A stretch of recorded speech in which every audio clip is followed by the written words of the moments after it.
Welcome to OpenShift Virtualization demo. The starting point is to check the installed operators. We can see that OpenShift Virtualization operator is up and running, and also we can see that there is one instance of the OpenShift Virtualization deployment already there, which is the KubeVirt hyperconverged. The second step is to quickly create a project. We already have a project here having one virtual machine running. It will create our own project for the demo. So we call it .NET Virtual Machines, .NET VMs. So the project is created, then we can go to virtualization. So once project is created, then we can create a virtual machine. So we'll create a virtual machine from an existing template.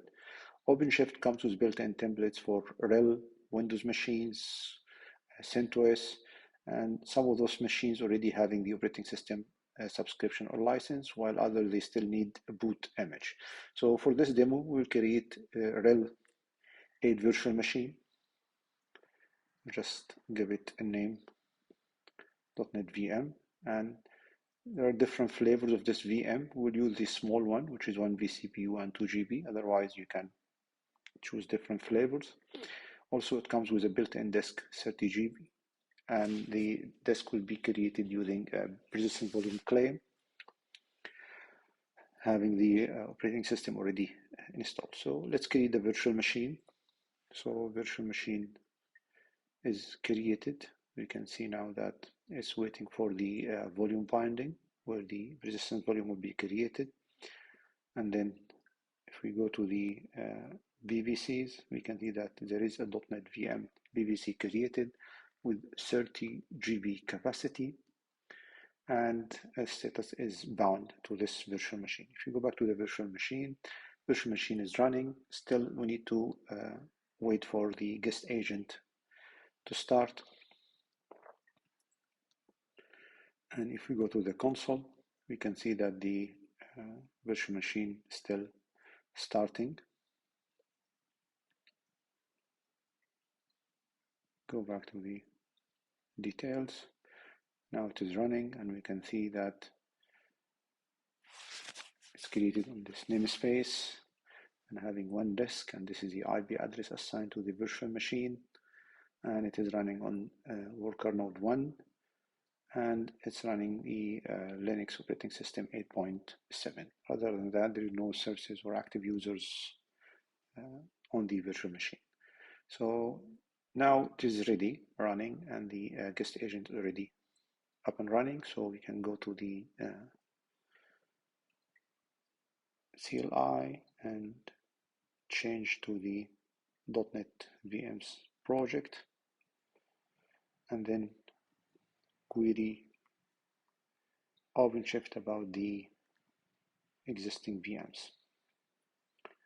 So we can see that, yeah, the .NET VM is created, and it is running since 104 seconds. So we can connect to the console, log in using the username and password provided.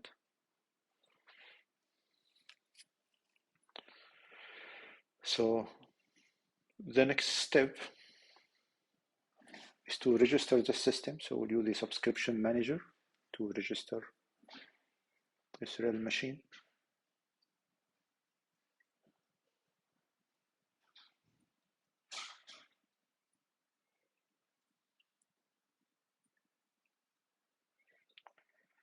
Once registered, then we'll attach the system to be able to install all the required packages. So our system is subscribed. So let's quickly install the .NET runtime. So the install .NET.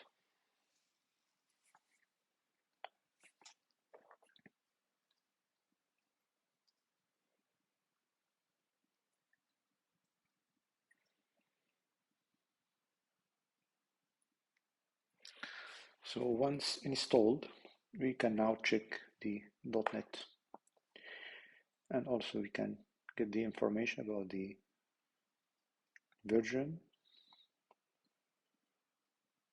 and the runtime environment. So I think we're ready. So now let's create our first .NET application. It's a simple web application. So .NET create new web, give it a name demo, and the demo folder will be created with all the assets.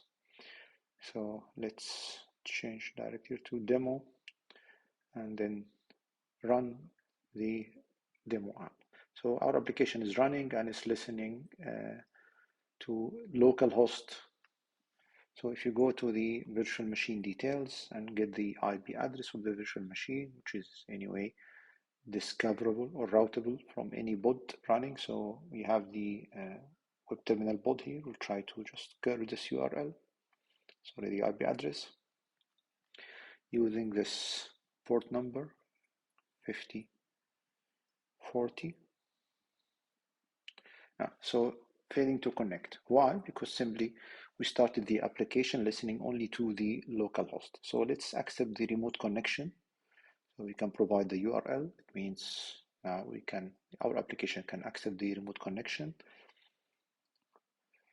So if we go back and hit the IP address, we're getting the hello world response. So anyway, this is not a good approach. Why? Because yes, we're having an IP address for the virtual machine, but if we restart the virtual machine, what will happen? We will definitely get a new IP address assigned to this virtual machine from the SDN, the built-in SDN OpenShift. So once the virtual machine started, a new IP address will be assigned. So it means working with the machine IP address is not very helpful. So now if we take this IP address, definitely the old IP address, there will not be any response, and only if we use the new IP address assigned to the virtual machine. And this is very well known, right? In line with the container network setup in OpenShift. So to overcome this challenge, we definitely need to create a service. So for us to create the service, we need to first introduce a label, right, in the virtual machine. So we can go to the template section and then adding a new label. So VM name, call it .NET. So we added a new label to the VM. So we know that every virtual machine is running within a pod. So if you go to the details, let's just make sure. So now we have the label created. If you go to the details and click on the pod, so the pods are inheriting, or the pods inherit the labels from the virtual machine template, but we don't see it here. Why? Because we simply need to restart the virtual machine. So if we go to the virtual machine and restart it, the underlying pod labels will be updated accordingly. So if I click the details, so IP address will be assigned soon. But while this IP address is assigned, let's click on the pod and go to the YAML. And now we can see that, we can see the VM name .NET is already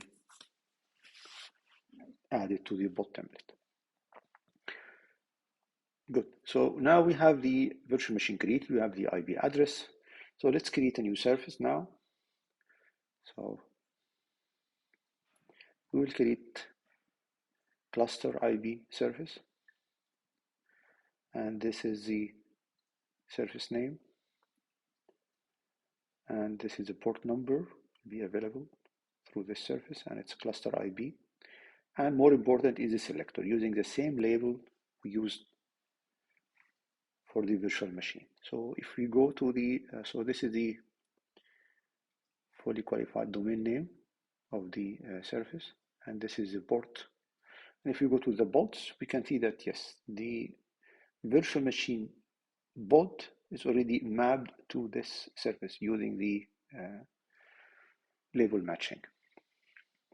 So let's go to the virtual machine and make sure that the application is still running.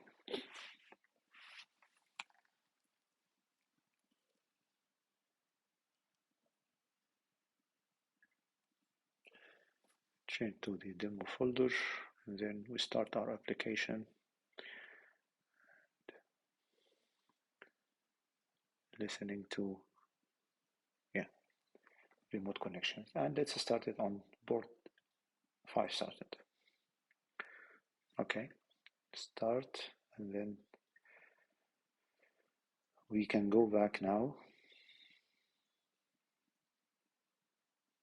to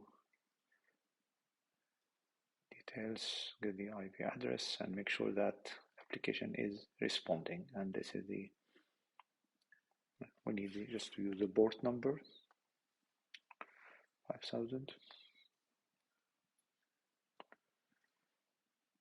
So application is responding. Now let's try to access the application using the service fully qualified domain name.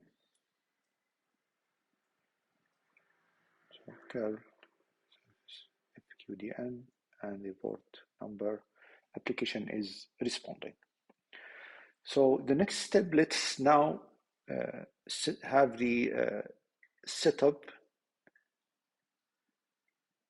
on two different virtual machines to have a highly available setup of this application. So let's start another VM where the application instance will be running. So we'll just clone the existing virtual machine, give it a name, which is the same name, clone,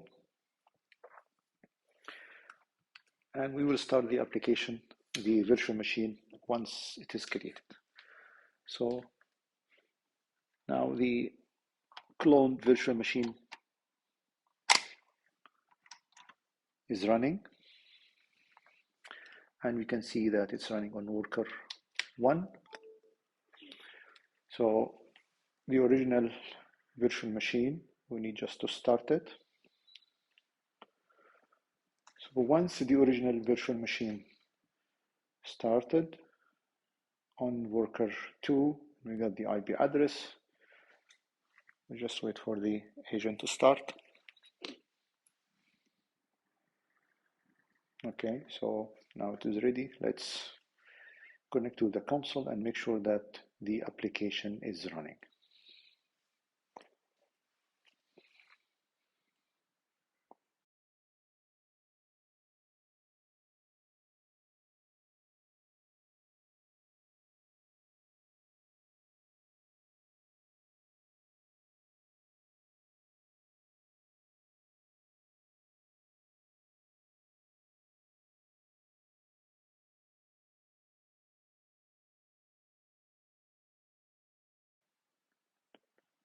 Good. So let's start the application on the cloned virtual machine. Otherwise, it's not yet responding. Okay, failed to connect. It means we need to start the application there. So we go to the console, start the application. Again, allowing remote connection, port 5000, and very good. So the application now is running on both machines. And if we take the surface and check the bots, we can see that now there are 2 bots, because every virtual machine having its own bot, and both are having the right labels. This is why the surface to bot mapping is happening. So if we hit the surface name, we're getting the hello world. So now to make sure that the load balancing is happening, let's go to the every virtual machine and just make a small change in the .NET application. So let's just add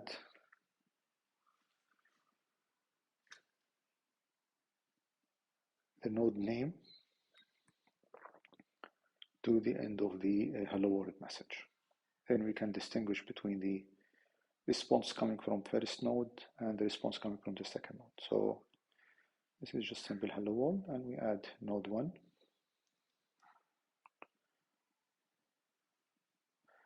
Save the file, start the application.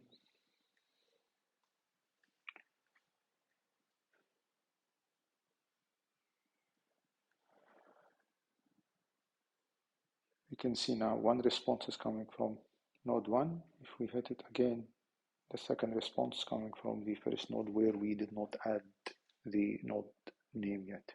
So let's quickly go and add it.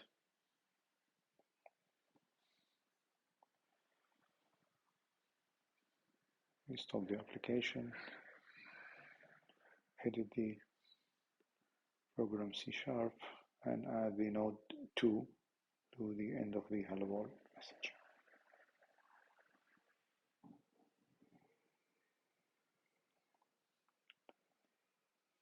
Save the file, start the application, and then we go back to our curl command. So one time we're getting the node 1, the second request we're getting node 2, and this shows how the service is distributing the load over the two virtual machines.